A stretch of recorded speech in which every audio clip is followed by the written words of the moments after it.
वक्रतुंड महाकाय सूर्यकोटि समप्रभा निर्विघ्नं कुरु मे देव सर्व कार्येषु सर्वदा। गणपति जी सभी विघ्नों का हरने वाले देवता, पर क्या हो कि आपकी ही कुछ अनजाने में की गई गलतियों से विघ्नहर्ता विघ्नकर्ता बन जाए।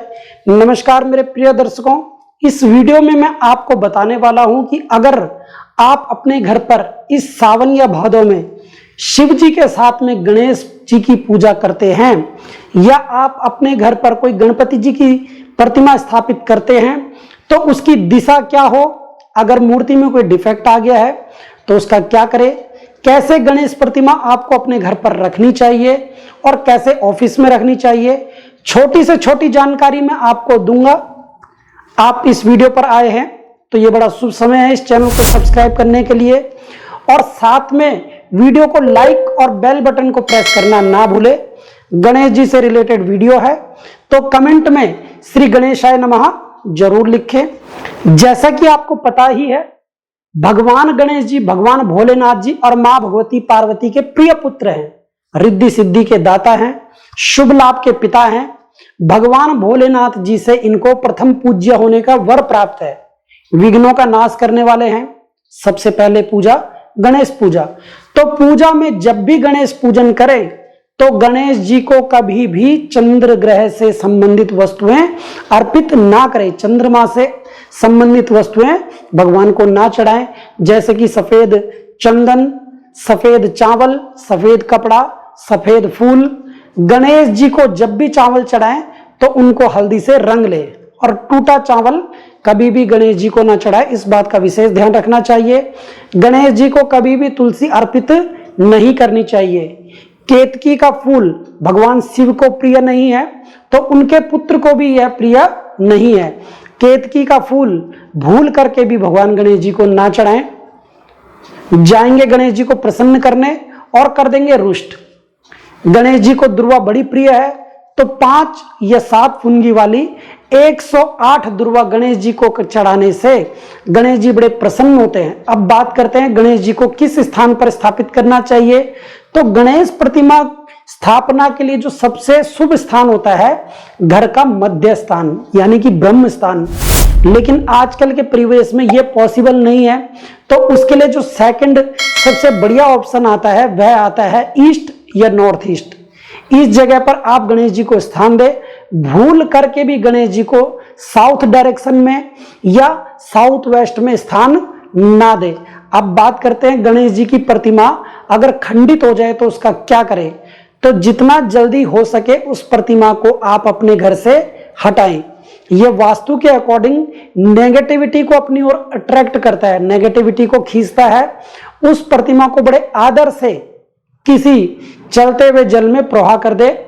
अपने घर पर पूजा स्थान पर हमेशा जो ग्रह स्वामी है उनके हाथ से एक बिलस्त से ज्यादा, इससे ज्यादा ऊंची मूर्ति आपको नहीं रखनी चाहिए। कभी भी अपने पूजा स्थान पर गणेश भगवान जी की 3 प्रतिमाएं स्थापित नहीं करनी है। अब बात करते हैं गणेश जी की किस प्रतिमा को पूजा घर में रखें। तो जब भी भगवान गणेश जी की प्रतिमा को आप लें तो ध्यान रखें गणेश जी के साथ में लड्डू जरूर हो और उनकी सवारी उनके साथ में जरूर हो, यानी कि मूषक महाराज भी साथ में गणेश जी के होने चाहिए। और हमेशा ध्यान रखें गणेश जी का जो पोस्चर हो, जो उनका बैठने का तरीका हो, वह बैठी पोजीशन वाला होना चाहिए। घर में कभी भी खड़े गणेश जी की प्रतिमा को स्थापित नहीं करना चाहिए, इसको अवॉइड करना चाहिए।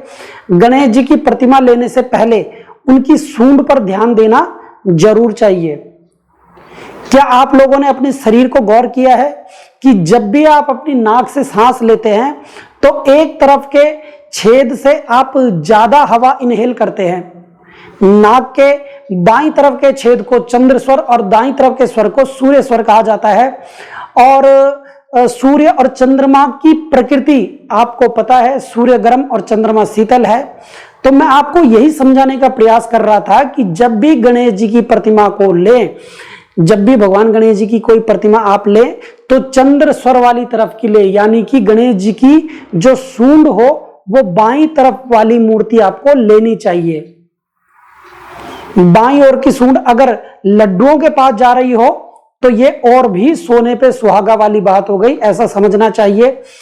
अगर घर में किसी को मानसिक कष्ट है तो उसके लिए घर पर गणेश जी की उस प्रतिमा को स्थापित किया जा सकता है जिनकी सूंड बिल्कुल बीच में हो, यानी कि सीध में हो। चमत्कारिक रूप से ये बहुत फल देने वाली होती है। अब बात करते हैं किस धातु के गणेश जी की प्रतिमा को आपको घर पे रखना चाहिए। ये आपकी चॉइस के और आपकी फाइनेंशियल पोजीशन पे डिपेंड करता है। चांदी के गणेश जी की प्रतिमा को स्थापित करने से यश, पीतल के गणेश से समृद्धि और आनंद, लकड़ी के गणेश से अच्छा स्वास्थ्य और लंबी उम्र, क्रिस्टल के गणेश से सभी वास्तु दोषों का निवारण होता है, हल्दी के गणेश रखने से सौभाग्य प्राप्त होता है और कॉपर के गणेश रखने से नए विवाह जोड़ों के लिए यह बड़ा फलप्रद होता है, बड़ा शुभप्रद होता है।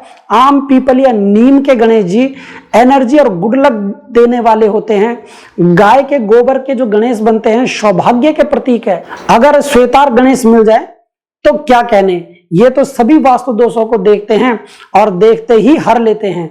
अगर आप अपने ऑफिस में अपनी डेस्क पर भगवान गणेश जी की प्रतिमा को स्थापित करते हैं तो आपको खड़े गणेश जी की मूर्ति आपको अपने ऑफिस में स्थापित करनी चाहिए। ये उत्साह का प्रतीक है। तो दोस्तों, इस वीडियो में बस इतना ही। तब तक आप अपना ख्याल रखें। नमस्कार, धन्यवाद।